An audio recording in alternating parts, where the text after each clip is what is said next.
Yeah.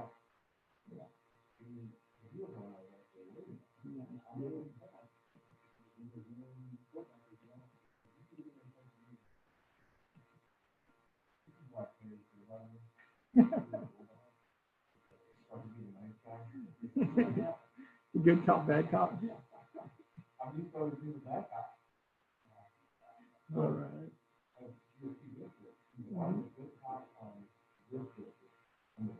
Only other district. But you're not over the other district is not good. No. So, yeah.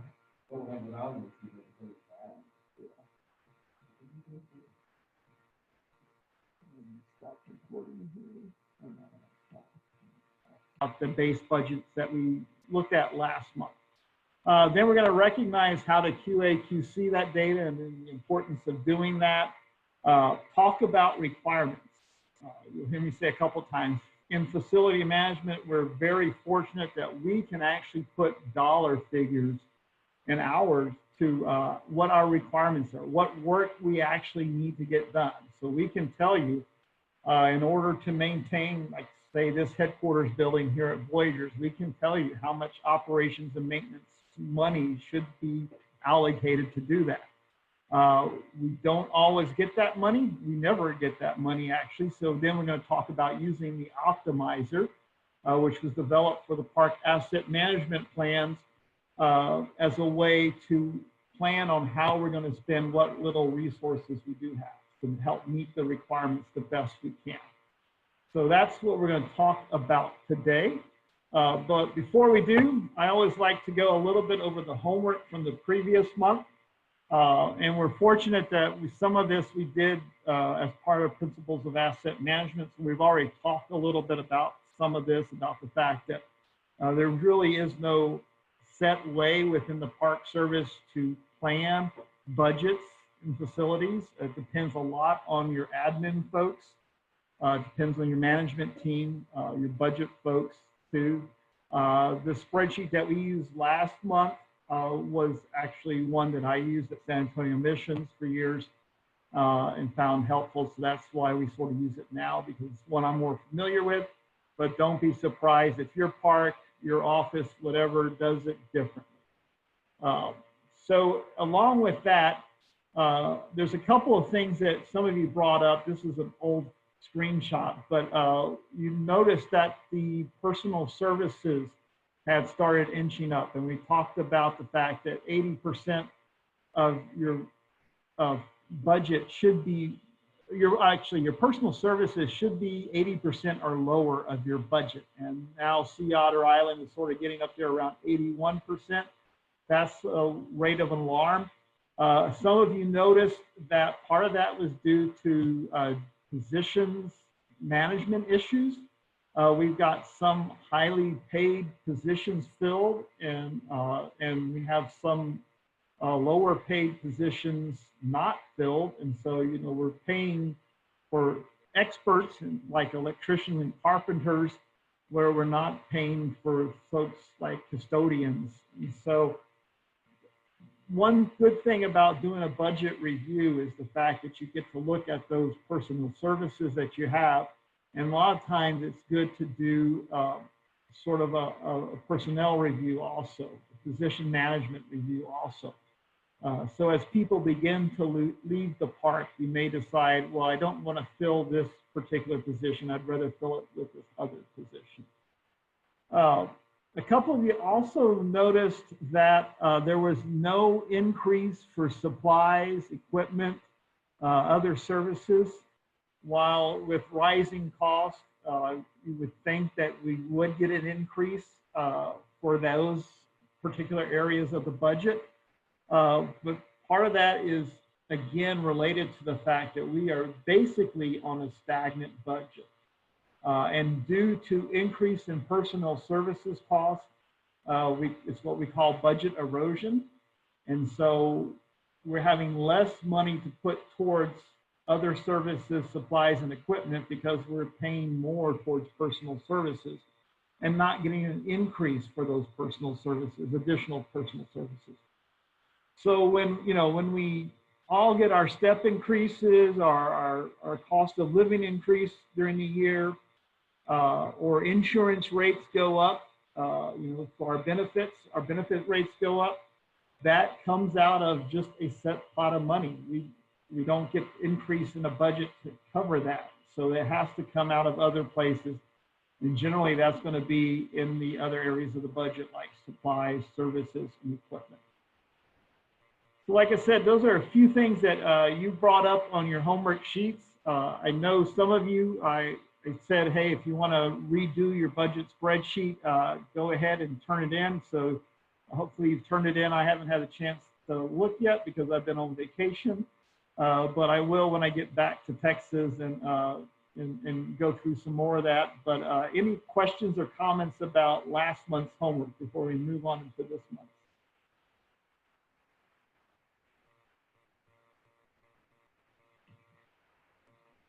None. I only have a question about this month's homework. Okay. I could not get into these Gallup strengths webpage at all. Okay. It was impossible. I tried it like 10 times. So. Hey, Preston, this is Christy. We're going to send you a different way to get into it. So we'll forward that along like very shortly. Okay, thank you. You're welcome. Right. Sorry about the frustration. No problem. Right, and also if you look at this month's operations homeworks and the spreadsheets that I've uploaded, evidently one of them somehow the button got deleted off of the spreadsheet. I just uploaded a new version of that too, so we'll talk about that in a minute here. So I know there's a little bit of frustration, but we'll make it through. So operations and maintenance planning. So I just put up a blank screen here. When I say what is O&M planning, what is the first thing that comes to your mind? Go ahead and draw. I'll put up the drawing tools. Type it in, write it in, do whatever. I don't see the chat pod very well right now, so it'd be best if you do it on the screen, or if you can open your mic and just tell me. So what do you think of when I say O&M planning, operations and maintenance planning?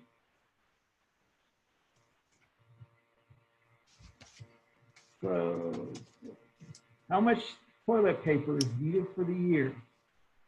So I don't know who put that there, but you're right.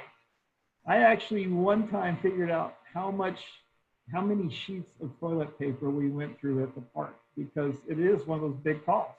It's one of those supply things that you have to get. You order the toilet paper for the restrooms and order it in bulk, large bulk. So cool. Budget. Yeah, how are we going to spend our budget? We need to plan for how we're going to spend that limited amount of resources. Realistic costs it takes to make business and repairs happen. Exactly. What are, planning ahead for what we need to do, looking at those costs, realistic costs that we need. Planning for the operation of facilities for the year.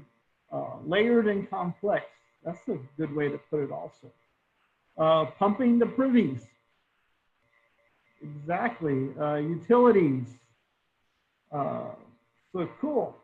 All of these things. And one thing that we often sort of take for granted in the Park Service, but really people outside of the Park Service don't think about. So when it comes to something like pumping the privies, I was out with Heidi yesterday on Raspberry Island in Lake Superior, and they've got 2 vault toilets out there. You have to pump those out there. So how are you going to plan on doing that? I'm sure it takes quite a bit of effort to get out there to Raspberry Island to actually pump out those vault toilets. And we were talking about they just finished a re-roofing job, things like that. All those things require a little bit of extra planning and effort in the Park Service because of some of the places we actually operate. Anything else you can think of?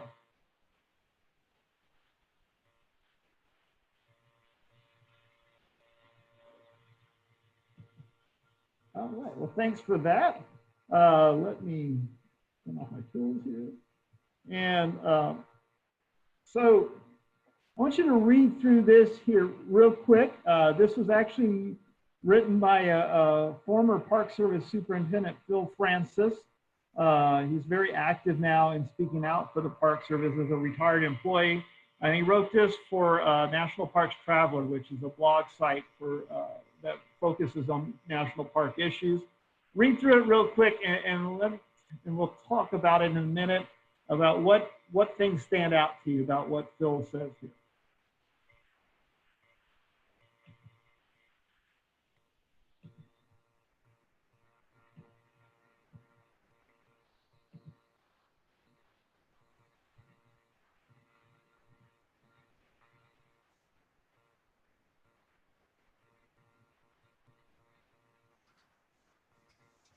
All right, so hopefully you got a chance to make it at least part way through. So like I said, this article written for National Parks Traveler, Phil, entitled Once Upon a Time in the National Park Service. And what are some of the first things that stand out when you read this?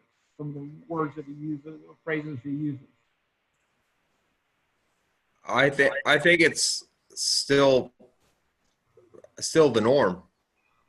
Everything that they're talking about right there. Right. So, like, name a couple of things that you think are part of that norm. Acceptable standards. You ever highlighted that? You're right. I mean, Yeah. we call them requirements today, but you're right. We try to sit down, like I said, in facility management, we're very fortunate to be able to sit down and put numbers to what our acceptable standards are. So yeah, I mean, we try to come up with the requirements. This is what we think the standard should be. And then you see a couple, so a couple you got further down in there and says, so the whole idea behind all this, and it's still now, but we wanted to ask Congress for more money to actually come up with this. I mean, the idea is, if we can tell Congress, these are the facilities we have, like we talked about last month in principles, we have an inventory of our facilities. We can now give them a pretty good, accurate, fairly accurate requirement number. This is what it's going to require to take care of these facilities. You would think in a logical world that Congress would say, okay, sure, here's more money to take care of them. Unfortunately, that's not the way it works. I think when we first got into FMSS about 20 years ago, we thought, okay, we're going to give them all this data. It's going to be so overwhelming that they will act upon it and we'll get budget increases to take care of stuff. But that never really happened base-wise. The whole thing about the Great American Outdoors Act, we'll talk some more about that. That is part of what came out of the fact that we were able to identify and put numbers to our deferred maintenance, our needs out there. Hopefully out of the Great American Outdoors Act, we're going to get a new push to give us some more of that base money. But there has been a sense of hopelessness over the few years because Congress does not provide enough funding for our parks to meet our standards that we can tell them these are the standards to do. And I always like to say, you know, we look at the two different areas we usually get money from in the Park Service. The two big areas are operations and maintenance money, our ONPS, that base budget. That is stagnant pretty much.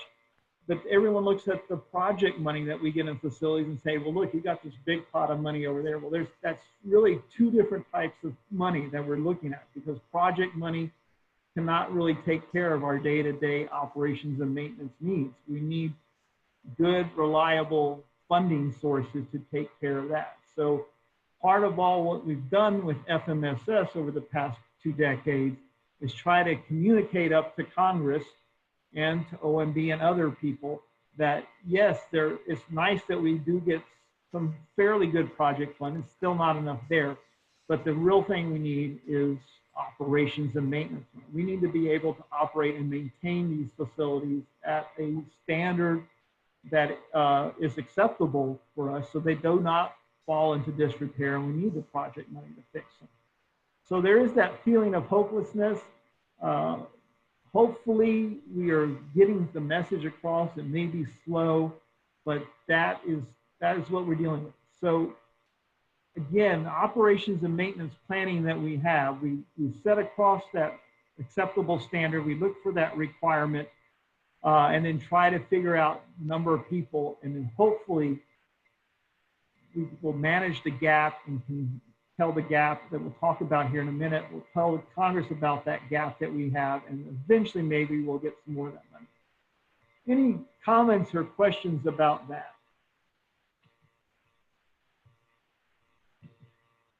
Oops, I just hit the wrong button. Sorry about that. All right. Cool, thanks for that. So one more time, we're going to look at Public Law 98-540, that what we talked about at principles with the Volunteer in Parks Act, the amendment to that, where we talked about these legal requirements. These are in law that we have to do. We have to do this work program and performance budget, identify the maintenance needs, the financial resources that we will need to do to be able to devote that to maintenance tasks. We need to schedule the work, identify and prioritize those tasks, look at the labor resources that we will require, and then we're also required to be able to get reports and special analysis out of those operational needs. And it all comes down to the fact that we are supposed to be able to compare our plan versus actual accomplishment, and use that to evaluate our maintenance needs and communicate up the chain what our maintenance needs are and how we're meeting those needs with what little resources we have. So again, this is not something that we just do for the fun of it. Even those of us who love spreadsheets know that this is not just for fun. This is actually a legal requirement that we do this. So with that, again, like I said, we start with the base funding, our OMPS needs. So we start with that budget spreadsheet. And in a little bit, when we talk about the O&M spreadsheet that we're going to be doing for this month's homework, you'll see one of the first things you'll do is copy your base budget out, put it into your O&M planning spreadsheet, and that's where you're going to start. And again, those labor resources that we have, they're mentioned in law. We need to make sure that we are examining the resources we have, maybe do some personnel management when we have an opportunity to do it. Look at our position management and to figure it out. And then that's where we're going to start looking at our operations and maintenance. Because this is really where we set aside the money to do those things that we should be doing on a regular basis to maintain our facilities within the Park Service.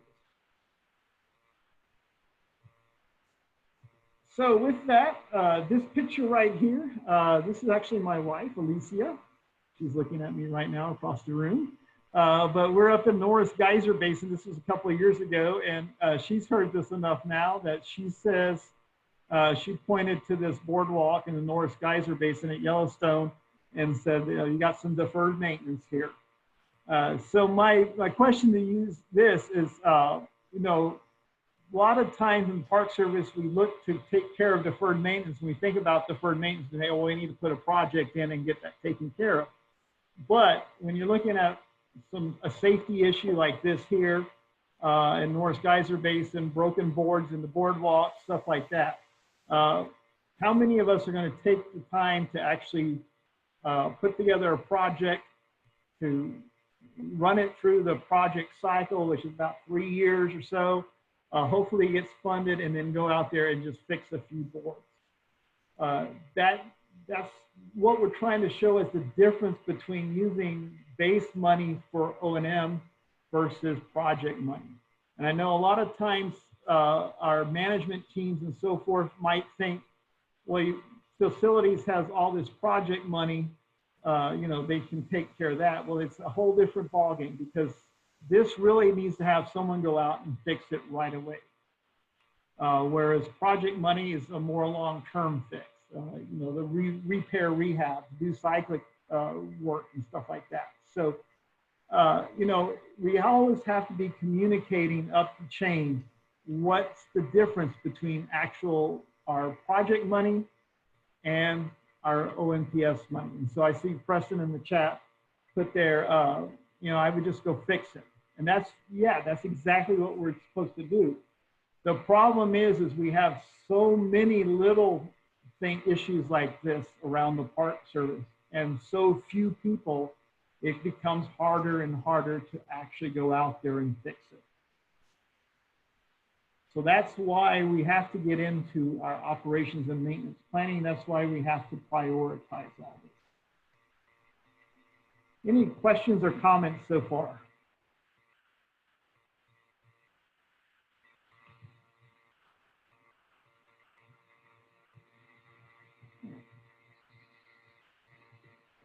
So in the late 2000s, and we did our park asset management plan in 2007 in San Antonio, and I helped with several others in the Intermountain region after that.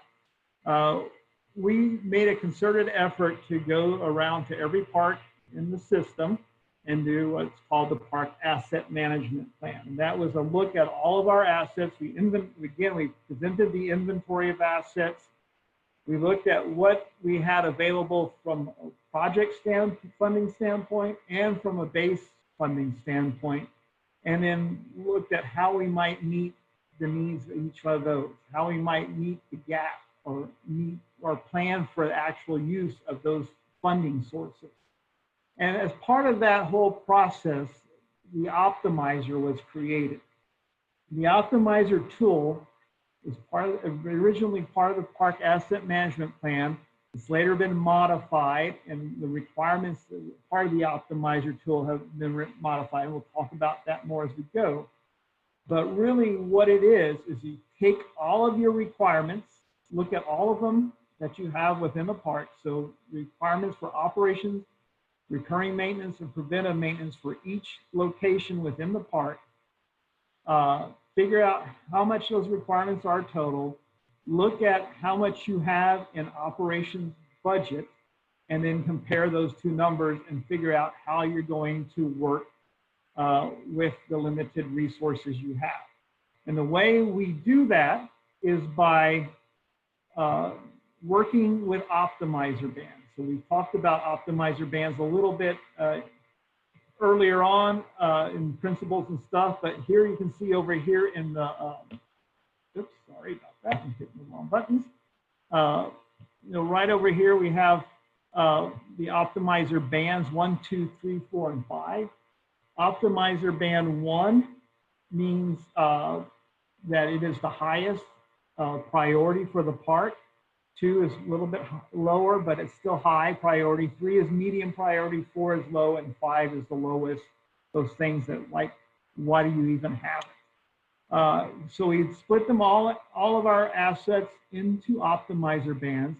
Then we say, okay, for our highest priority assets, the optimizer band 1s that we're working with, we are going to spend this percentage of money, I keep hitting the wrong button, sorry about that, on the requirements. We're going to spend this percentage of requirement on operations, recurring maintenance, and preventive maintenance to get that dollar money. So you can see right here real quick. So if in this case, 90% of the operations requirement, which is up here, $316,890, would be $285,201. You do the same thing for recurring and preventive. for optimizer band 1 with those percentages. Do a percentage of requirement for optimizer band 2, 3, 4, and 5. And in the end, this button I keep trying to push that moves it forward, you will come up with, okay, this planned spending is going to be $1,015,558. We have in our budget available to spend $1,014,796. So we're close. So what we're doing is matching the resources that we have from our budget with a plan on how we're going to get those to the highest priority by putting them in the optimizer bands and then planning on spending a percentage of the requirement of those optimizer bands. So that's just a little bit of overall look about what optimizer bands are and the optimizer. Any quick questions about that before we delve down deeper and help you understand a little bit more?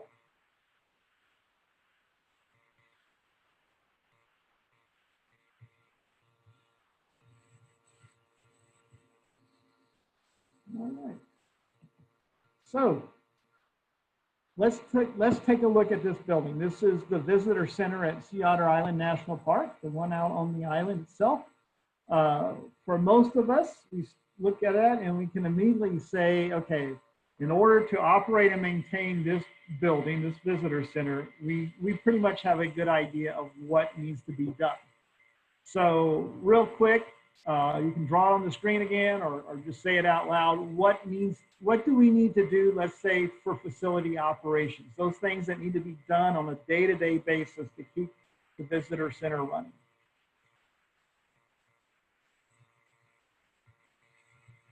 Anyway.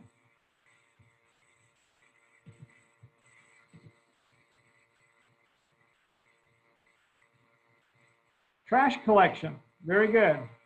Right there, you can see trash collection, probably cigarette, ash can back there, so that's part of it. We can call it refuse collection. It can also be part of your cleaning. The utilities, that's right. Utilities are part of the day-to-day operational needs. We don't necessarily plan on those in the optimizer. We'll talk about that in a minute. But yeah, utilities are part of that. Janitorial service, that is correct. Custodial service of anything, any type is an operational. We need to keep the place clean in order for it to actually work well. Lighting maintenance, correct. Changing out light bulbs, things like that. And grounds maintenance, I see someone put down there along with the cleaning. Mowing the grass in front of the visitor center, or even weeding these beds out there are part of our maintenance. Someone put shovel snow.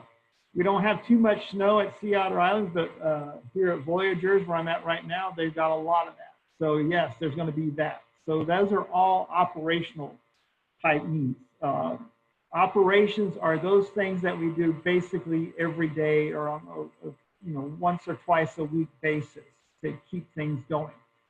Some of these other things you're putting in here, like painting the doors, the door pivots and hinges, HVAC maintenance, those are the other types of maintenance that we need to do on a regular basis.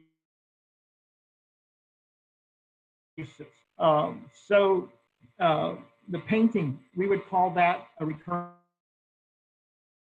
maintenance need. It's not going to be something you do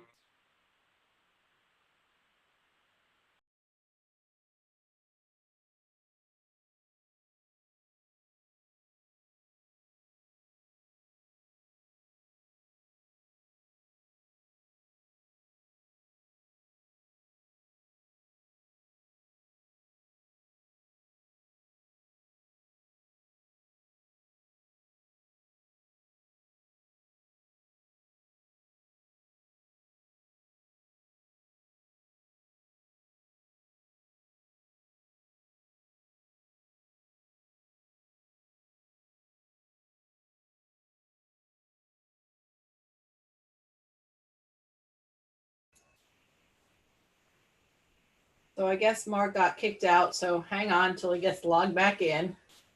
I was going to say, is it just me or did we lose Mark? Well, I was frozen for a little bit. I had a thing that came up, internet connection unstable, so I wasn't sure if it was me either. But then when he went away, I realized it. I guess it could have been me, but it was definitely him too.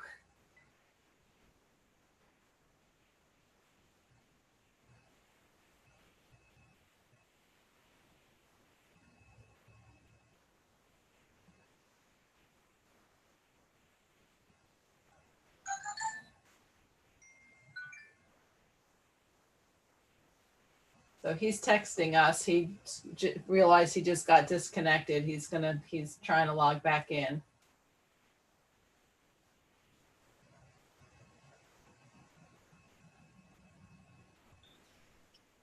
Can you hear me now? Yes, it seems a little broken up. Talk some more, Mark. Hold on, let me. Bad feedback. Two connections going now.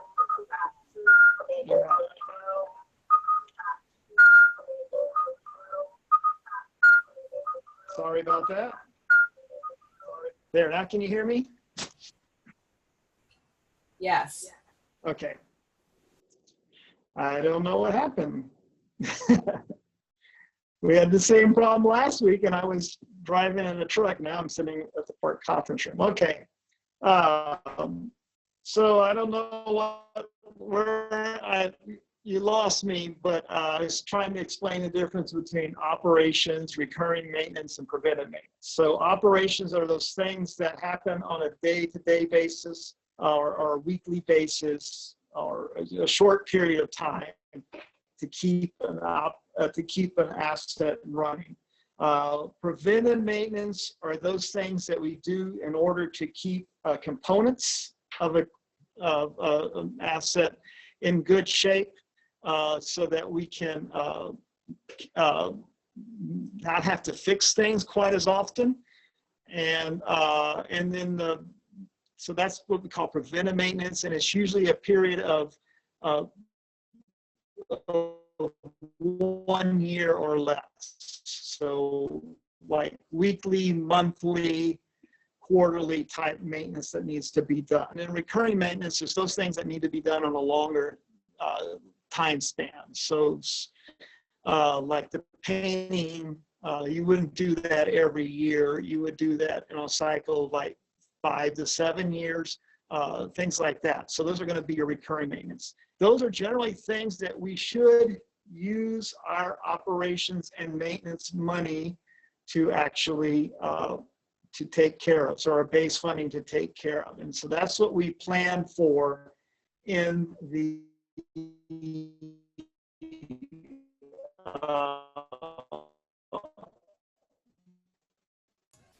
Hey, Mark, you're breaking up again. Maybe you should turn off your camera.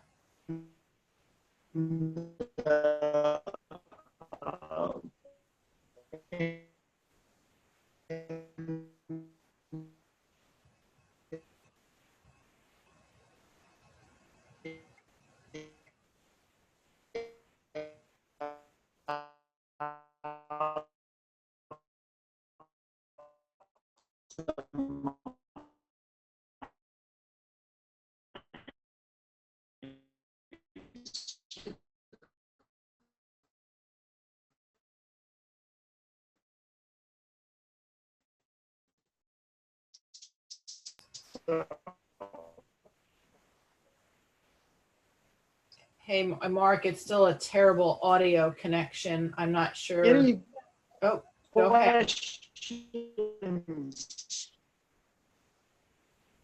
about that? Okay, I will do that. Hold on, let me.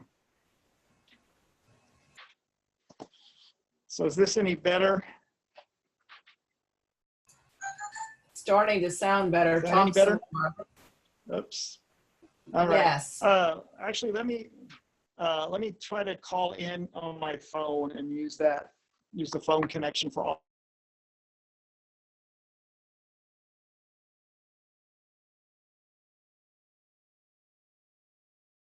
Audio. So hold on just a second while I switch over.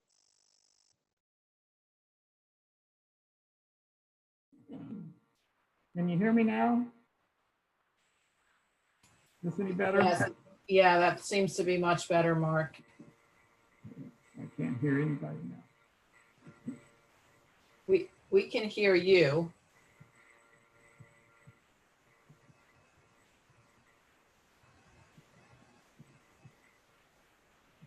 Can you hear us? I'll just keep talking so you can test the audio. You were coming in loud and clear from your phone.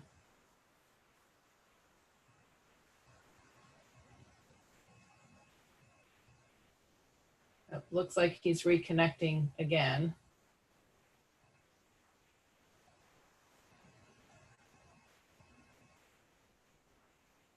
I think we should put you back. We should put Mark back in his truck. We had some connectivity issues last week when he was doing this from his truck, but not as many as being at the headquarters of the park. So It must be Voyagers. that's it. Josh, come on, get your IT up to speed up there.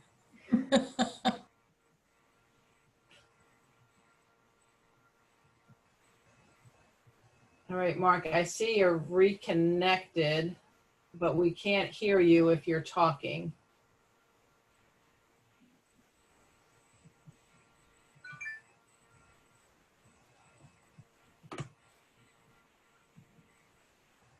Can you hear me now?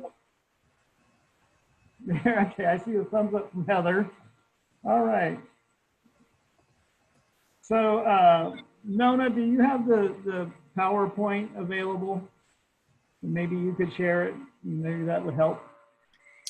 Yeah, let me pull it up. All right. So again, what I was trying to say, we know most of those operating and maintenance needs, and those are things that really should be a part of our base funding because it's something that's going to happen every year or every couple of years. We can't depend on project money for those things. So we need to actually try to depend on base funding. Unfortunately, the Park Service does not have all the resources it needs, so we do need to look more towards our base, our project money sometimes to actually do some of these things. And then also we need to just plan to not do something. That comes to the prioritization. So Nona, could you go to the next slide? Yes, and so help me remember which, am I on the right one? You're on the right one, yep. Okay, great, thank you. Start off perfectly, thanks. All right, the fun of webinar presentation. So when we get to the optimizer, the section where we identify these requirements, those needs that we have for operations and maintenance are up here in this green area in the center of the screen, the upper center section. So you see it's right there, it says effective requirements.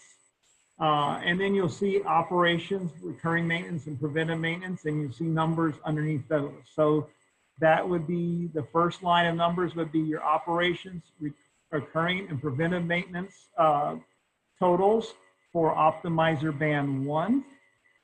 Then you see $352,064 of operations for optimizer band 2 across the line there, all the way down 3, 4, and 5 until you get your total operations and maintenance requirements for the park. In this case, Sea Otter Island National Park would be $3.1 million and some change. So like I said, we are able to put all those requirements that we just identified for the visitor center and all the other structures and facilities within the park into numbers and say, this is what we need to do. Going back to what Phil Francis said, this is the acceptable standard for each one of those locations. And I say each one of those right now, we're looking at the summary page. When you get into your optimizer, you'll notice there's what we call the workspace, and we have those numbers broken down for each individual asset within the park. So I could tell you what the operations and maintenance requirements are for the visitor center, for the roads, for the trails, for Lucan and Homestead cultural site, things like that. So that's what we say when we mean operations. So Nona, can you go one more? We'll talk about, zoom in a little bit more on that one area. There we go. So again, operations are those things that we do on a daily or a weekly basis to keep things operating. That's why it comes up with operations. So the utilities, the custodial, the grounds care, all those things are under operations. The recurring maintenance are those things that we do on a cycle, usually greater than a year, to help keep things operating. So like painting, replacing doors, replacing windows, things like that. And some of the corrective maintenance that needs to take place falls under recurring maintenance. And then preventive maintenance are those things that happen every week, month, quarterly, whatever, in a time period less than a year, to make sure that the component of each asset are kept in good operating order. And so the best example of this is back in San Antonio. Air conditioning is a huge thing, and so we made sure that we did our preventive maintenance on our HVAC units to make sure that they kept up and running through the heat of the summer. So we were always out there changing the filters, checking the belts, greasing the bearings, things like that, to make sure that the preventive maintenance was done, to make sure it kept running in good operating order. Any questions about what our requirements are?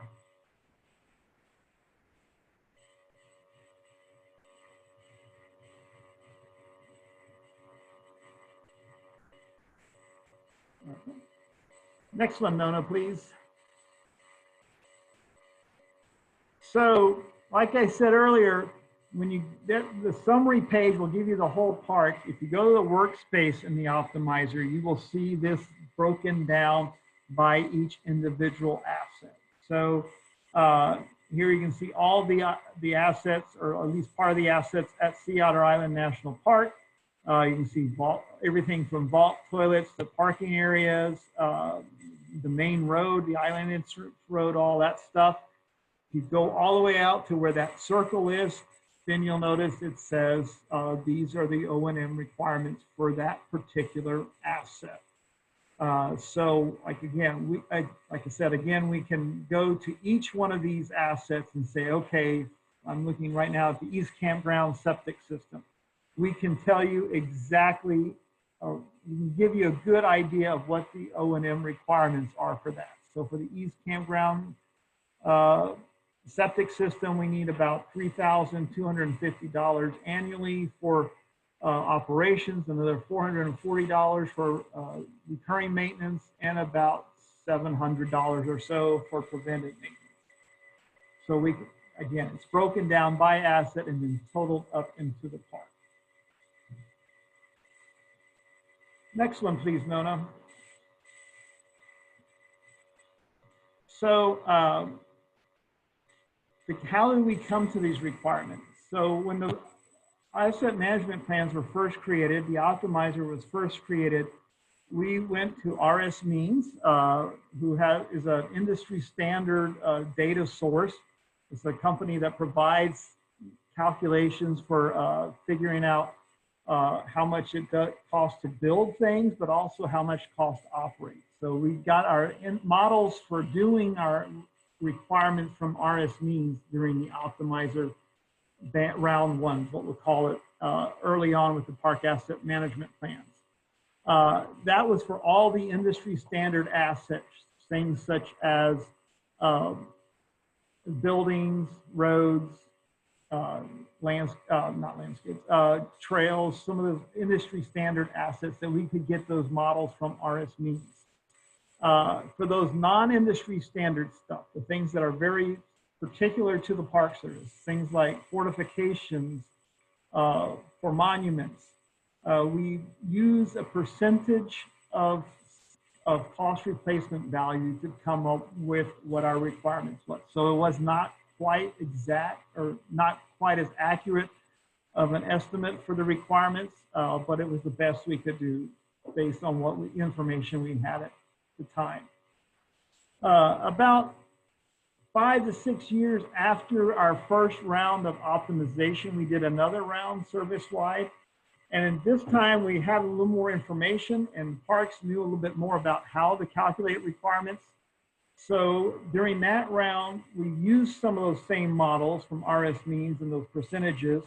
But then after that, we allowed parks to adjust it based on the experience at each individual park. So a good example of this is I helped Big Bend National Park way out in West Texas do their optimizer. And so we knew from experience that the RS mean models for doing certain work in Big Bend, which is very remote, was not adequate. So we came up with adjustments to account for that. So that was done in round 2. So we used those models to start with, but then parks were allowed to adjust that. That worked very well for our operations requirements, but the problem is that an individual park it worked well for, but the problem was service-wide it did not work nearly as well because we had parks doing different calculations, and we came up with a need for a service-wide standard. And so the latest round of optimizers has us looking at the regional POCs for FMSS, got together, looked at all the models that are available, took in all the requirements data that we had from optimizer round 2, and sort of put together a requirement calculator based on park service models. And so that is where we are right now. There is a new tool available, and it's available to you now through the virtual classroom. There's a link to get to a copy of it for Sea Otter Island, where you can actually put your data into that particular spreadsheet, hit a button, and it will calculate your requirements based on park service models. So I'm going to try to share that real quick. Nona, I'm asking to share, and then maybe we'll go back to you here in a minute. But here's a version of that spreadsheet. So again, there is a report in AMRS called Location Detail for Optimizer Tool. You run that report, you just copy the data out of that, paste it here into the calculator tool, the requirements tools. Then you'll hit this button right here where it says calculate requirements. And when you do, over on the far side of the sheet, it will show you your requirements. And it won't let me move it over. Of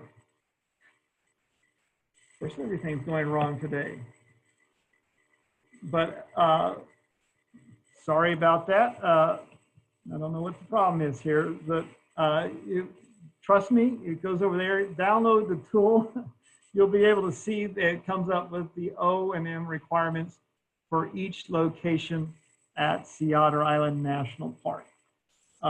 So again, there's a version of this tool that allows you to do it for Sea Otter Island, but also will allow you to do it for your park on the virtual classroom. You can link to it there. I've also put a video that I recorded before I left Texas on there, so you can see how to populate this and actually do the requirements yourself. And that's going to be part of your homework. So, Hey, Mark, this is Heidi. While you were doing this, I thought I would just download the O&M requirement tool, and it won't do that. So you might want to have someone check. It basically says that the link was removed. And maybe it's just my experience, but with students on the call, they might want to double check. actually, no, Heidi, that's something I'll need to fix. Thanks for bringing it. Yeah, we had an issue with the actual calculator itself, so I had to replace it. Now that you say that, I need to go back and change that on the virtual classroom. So I'll do that as soon as we get done. Thanks for bringing that up. It's one of those days when if something's going to go wrong, it will happen, right? So any other questions or comments about that? About how we come up with our requirements?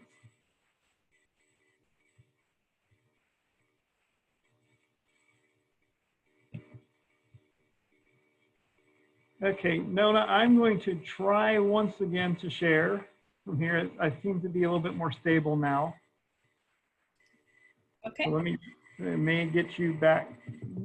Of course, I go to the wrong slide. There we go. So let's see how this goes.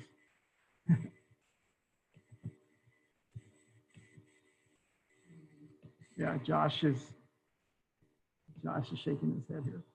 All right, so optimizer bands. We talked a little bit about this to start with, so a little bit more in depth about the optimizer bands.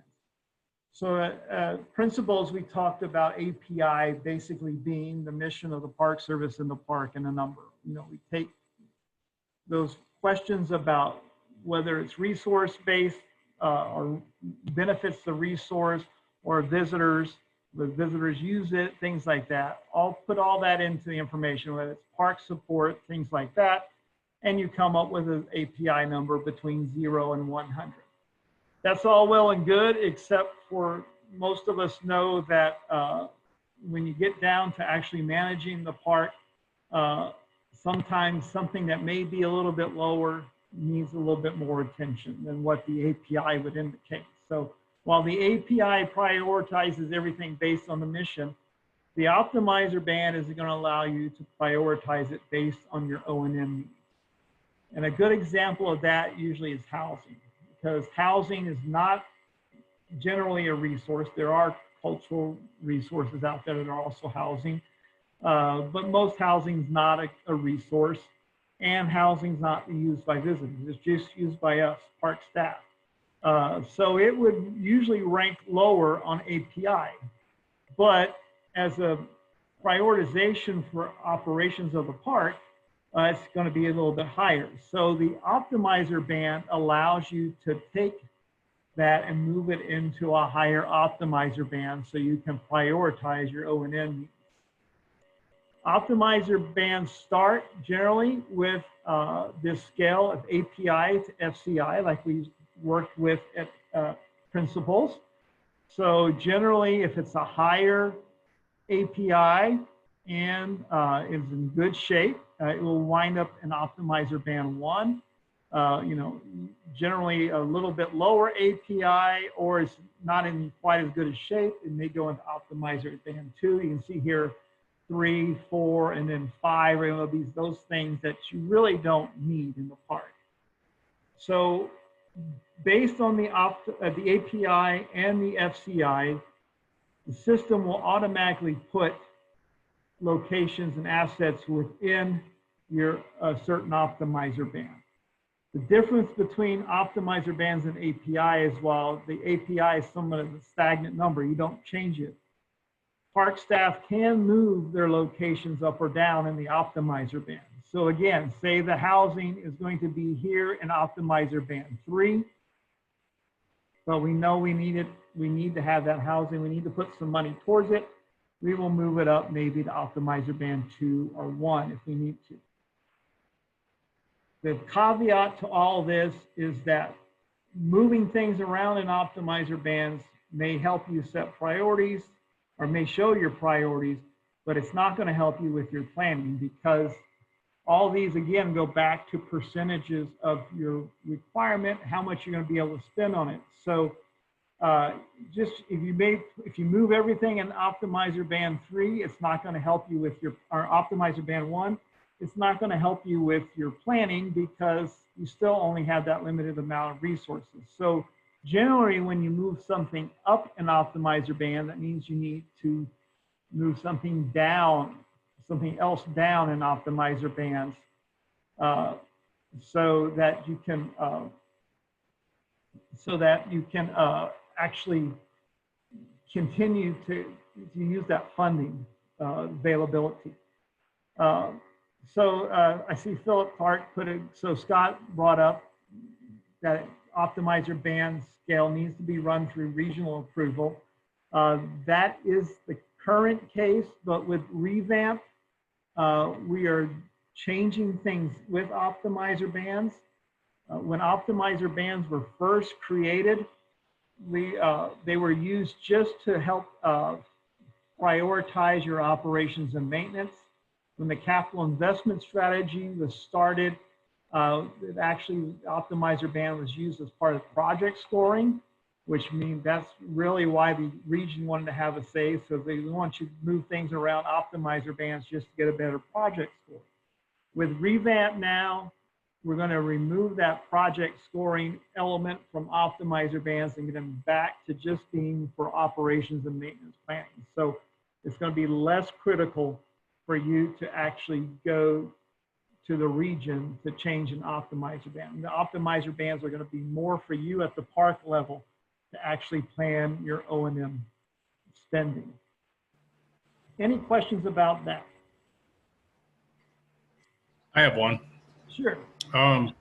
So I think I was at this webinar last time, and just now it's these optimizer bands are starting to make sense.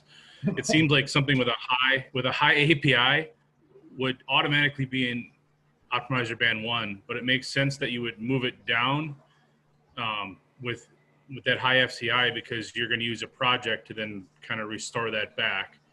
And Right. Am I hitting the mark on that? And that's kind of the purpose. Yeah. So you're like something you're going to have a big project on. That's exactly right, Chad. So the idea is, so let's say you have something like a 95 API. You would think that would be optimizer band 1. But because it needs a lot of work, it may move it over to optimizer band 3 with the idea that you go get project money to get it back in shape, and then you start putting your O&M money into it to keep it in shape. So that's the general idea. There are instances where you're going to have something that's in bad shape, but it's such a high priority that you're still going to be spending operations and maintenance money on it. So you may want to move it back to optimizer band 1. It really comes down to moving things around to meet the best spending plan for your park. Another example of something like that. So in San Antonio, the 4 mission churches, they are API 100. So they are definitely optimizer, would be up in optimizer band 1. The issue is we don't maintain them, the Catholic Church does. So we actually move them down into optimizer band 4, because we may spend a little bit of our funding on it, but not at an optimizer band 1 level. So one thing that I try to do when I look at optimizer bands is not say, okay, this is a high priority for the park, because of course the mission churches are the highest priority for the park from an API standpoint. But where am I going to be spending my money? And it may sound a little less logical, but I'm not going to be spending base money on the mission churches, because the Catholic Church does that. So that's why it may be going down into a lower optimizer band. That help a little bit, Chad? Yeah, absolutely. Thank you. All right. So the optimizer bands then get into this center section of the actual optimizer itself. So let me zoom in on that. You see over here on the left, we have the optimizer bands, 1, 2, 3, 4, 5. How many of our assets actually fall in those optimizer bands? So there's only 9 optimizer band 1 assets at the Otter Island National Park. API-wise, there may be some that would have gone higher, but we may have moved some down just because we're not going to be spending our O&M based on that. You can see, generally a park's going to have a whole bunch here in optimizer band 3. That's going to be your average priority there. Again, we take those requirements numbers that we got earlier, multiply that times a percentage. So this is the percentages that we are going to be spending on each optimizer band to come up with the plan for our actual spending. So this is the amount of money that we have available to us that we are going to spend on optimizer band 1. So of our OMPS-based funding for the year, we are planning on spending about $424,000 for optimizer band 1, $341 for optimizer band 2 all the way down to 0 for those optimizer band 5. Does that make sense?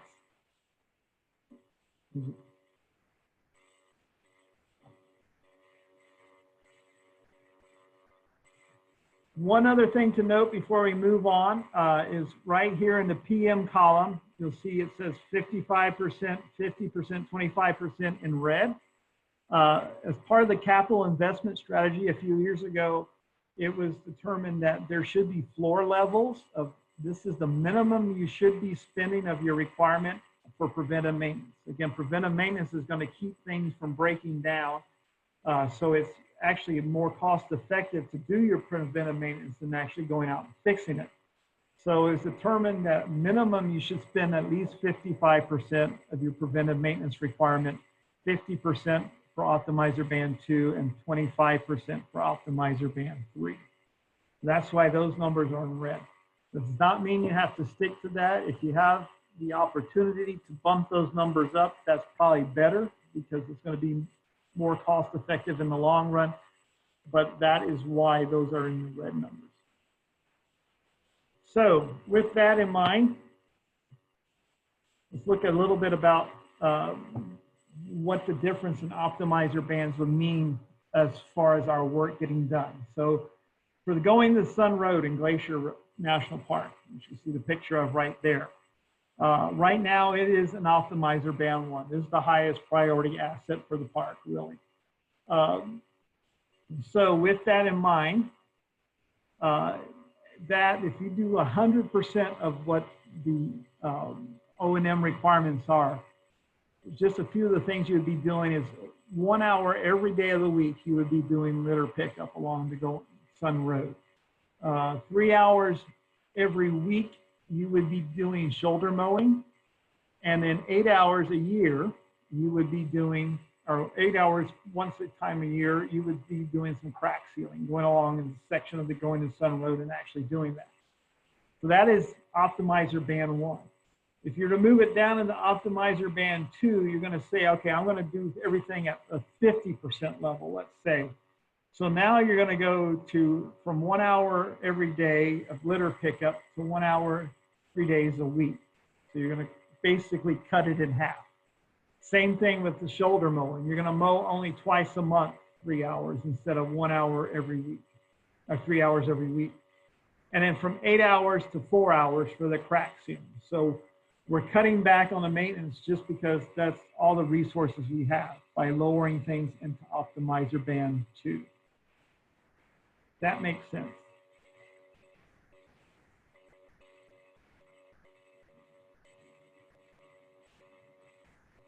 Okay.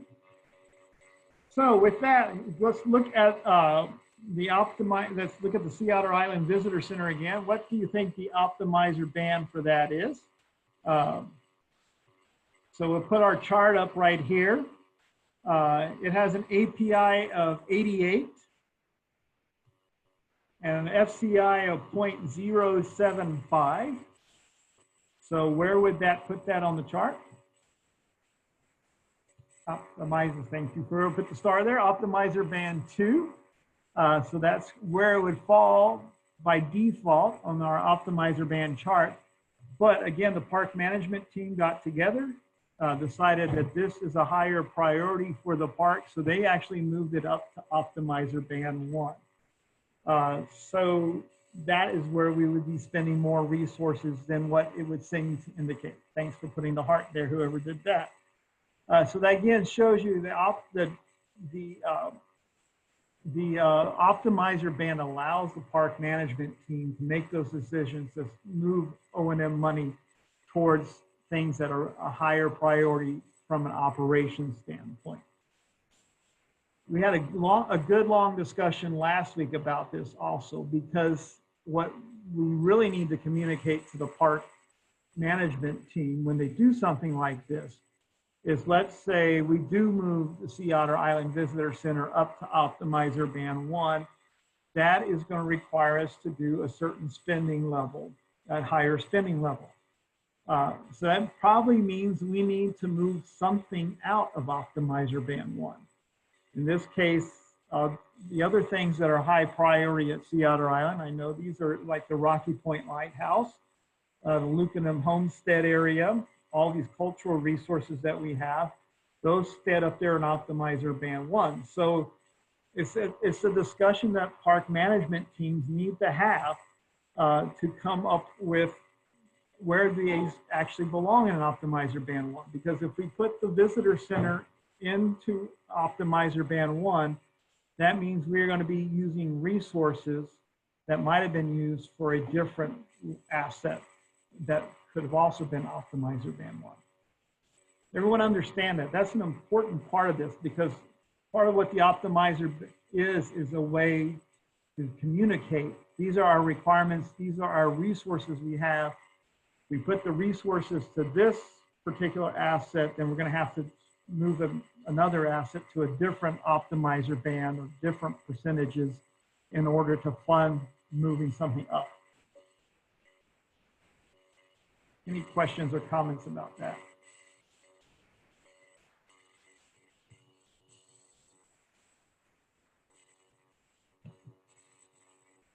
All right.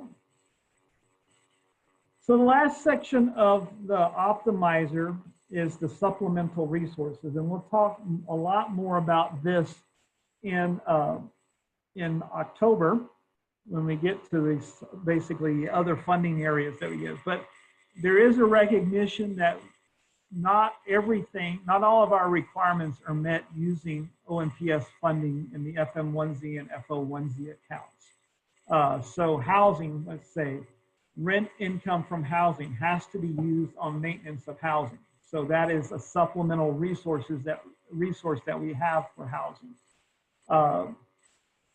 Water systems, if we're providing water to a concessionaire or other private entities, then we will charge them, we can charge them a rate to recoup our costs for providing that water. That becomes a supplemental resource to be used. And then there's also things like if the law enforcement rangers on their patrols go by and clean a vault toilet because they're the only one in that area on a regular basis, then that's actually supplemental resource because they're taking care of part of the requirement that we have for facility management. So that's what supplemental resources are. We can total those up, pull those out of our requirements, and then we get what we call an effective requirement. So there's full requirement, which is what those models tell us we need to actually have to operate and maintain our assets at the correct funding levels. If we pull out the supplemental resources we have, then we call that the effective requirement. That is our full requirement minus the supplement, and this is what we need to use our OMPS-based funding for. So just get an idea of what that's about. And then, like I said, we'll talk more about housing and utilities and things like that come October. I see Preston has a question. How do we view or grade housing when they are actually historic structures or an historical region, which automatically puts them into that category? So you're right. So it would move your optimizer band up because API would be higher. But housing gets a little bit fuzzy sometimes because, like I said, it becomes using the rent from the housing becomes a supplemental resource. So a lot of times we'll even leave it down at optimizer band 3 because we're not going to be using as much of our FM1Z or FO1Z money to do that. We'll use our housing money to help fund the resource. So it can actually, housing becomes sort of a wash because you can use the rent to help fund your operations and maintenance. Hope that helps, Preston. Any other questions about supplemental resources? We're getting close to the end here.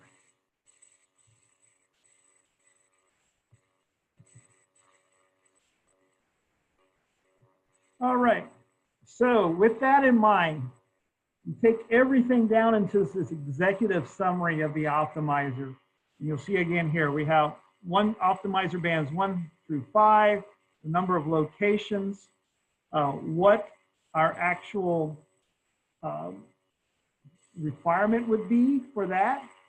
Then we come down to our plan, and you can see when we subtract our plan from, subtract our requirement from our plan, we will find there's a $2 million gap at Sea Otter Island National Park, which is not unusual. Basically, our budget only covers 33% of our requirement. When I did this for the parks, San Antonio Missions was right at 39%. I had everything from Palo Alto Battlefield, a small little park on the Texas-Mexico border, had a 71% because they only had a few assets and they did okay with that. Down to 12% at Lake Meredith National Recreation Area. They only had 12% coverage. The average for the Park Service is 40%. So that's to say, average around the service, our parks are only funded at 40% of what the requirements are. So again, it's not a pretty picture.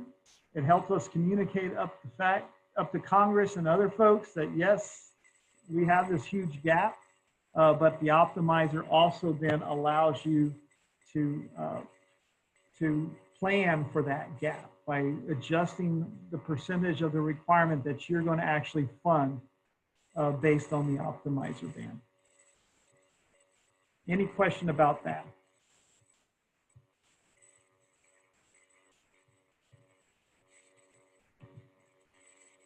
All right, well, I'm going to switch over to our optimizer band, our O&M review tool, and just to show it to you real quick, again, I put this on there's a link to it on the virtual classroom, and that one should work right now. I will get the other one working here in just a minute when we get done. But really what this is the optimizer with a few more analysis tools.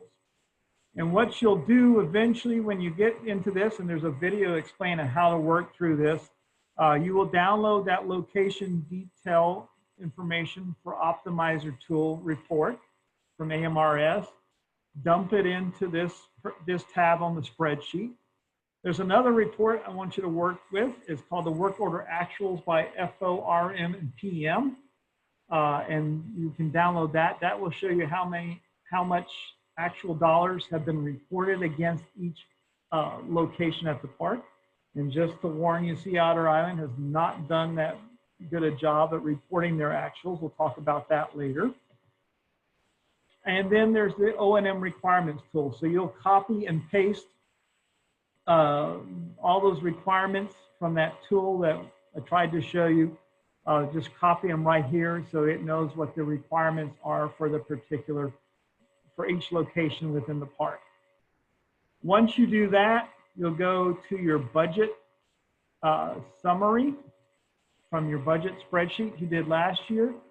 Copy your numbers for your FM1Z and FO1Z that you did from last month. You'll also will copy over your personal services here. When you do copy over your personal services, you will notice there's some extra columns here.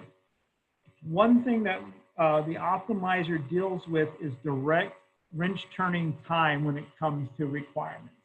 So this does not include any admin time. It does not include any extra time for like leave or training or things like that.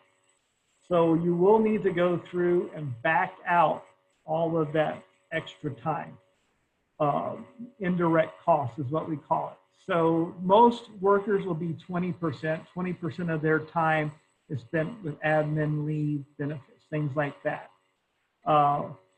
For our work supervisors, like Joy Springer and Vicki Garrett, they're spending more time in admin. So they're going to be about 60% indirect cost. And for our chief and for our FMSS person, they're doing all admin work. So that's going to be about 100%. It may vary by part, but those are general numbers. And you see when that happens, when you do that, it will start backing out indirect hours to get you your total direct hours to work with. So for a normal full-time employee that has 20, 80 hours a year available, they will only have maybe 1248 hours available to them. Oh, no, I'm sorry, that's wrong. It will only have, he's got other funding, so I'm sorry about that, I misspoke. But you'll back out 20% of those hours and have only that available to you. The other tab you will need to work with is this budget goal calculator, and this is described in the video. So this is where it takes that money, the figures that you got from your budget summary, when you pasted that in there, it will subtract out any indirect personal services that you have.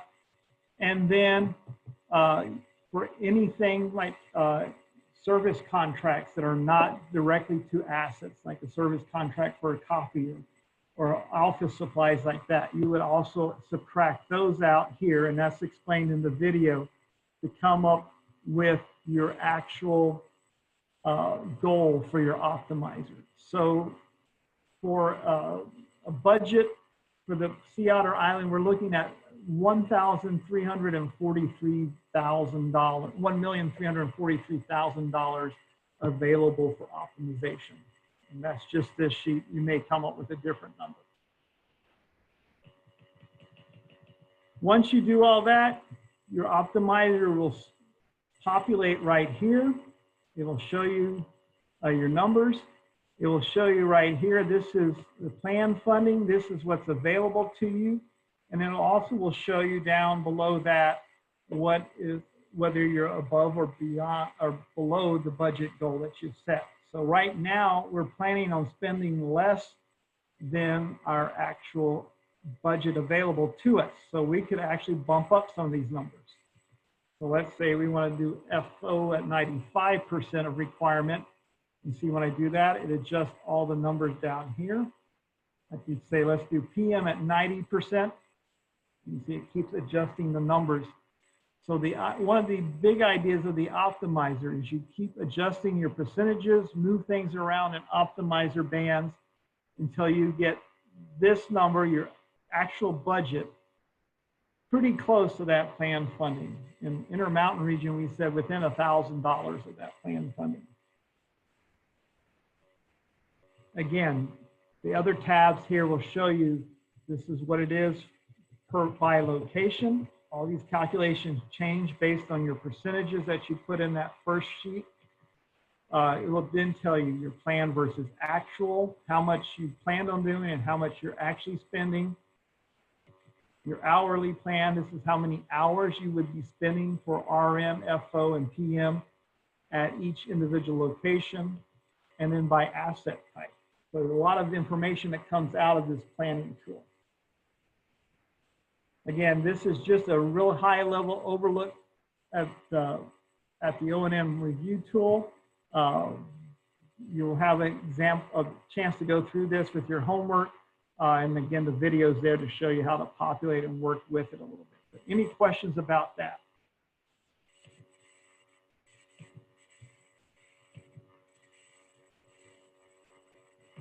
No?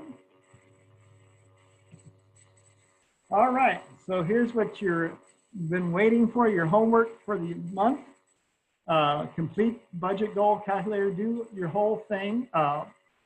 Get all the information into your O&M review spreadsheet, basically.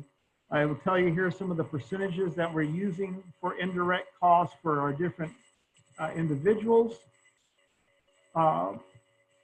And then do a little bit of analysis on that. Sorry, I keep hitting the wrong buttons. So all of this information is, I saw someone put in the chat, all this information is on the virtual classroom. There is a link to the video to show you how to populate and do some of the initial analysis on the actual spreadsheet itself and the requirements tool. And this homework is there also. So basically complete the O&M review spreadsheet, which is the optimizer. List 5 things that you learned from analyzing the data by looking at it, and then questions that you still have. And all that will be due at the end of the month. So That's all I have for today. Any questions, comments, anything else for the good of the cause? I'm going to turn on my camera again. Hey, Mark, Yes, April. and revamp. Is that new? Should I know what that is? Revamp, sure. So revamp is coming to the end of it. It's 2 years, the second year, right now, Sandy? Yeah, shake your head, yes, okay.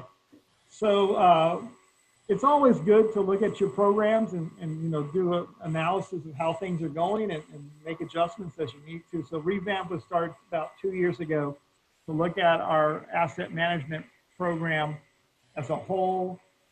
Everything from the software that we use, there's been some changes to FMSS software behind the scenes that we're using, to some of the how we're doing our condition assessments. That's where the parametrics, you may have heard that term come in. So that's part of revamp.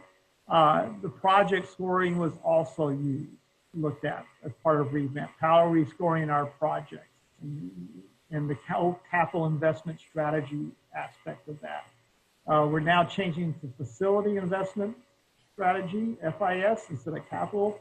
And as part of that, we're pulling the optimizer band out of the project scoring and making it back to a planning tool for parks.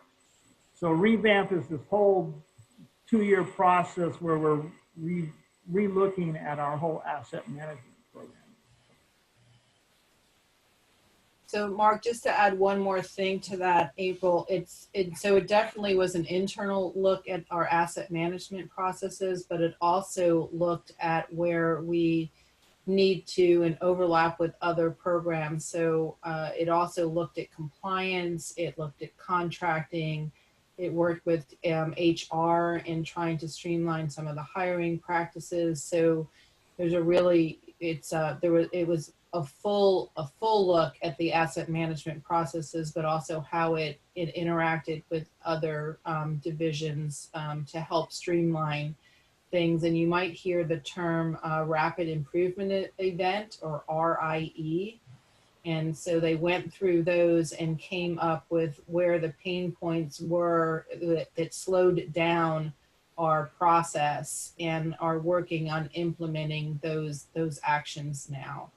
One of the first things that came out of it was the parametric condition assessments.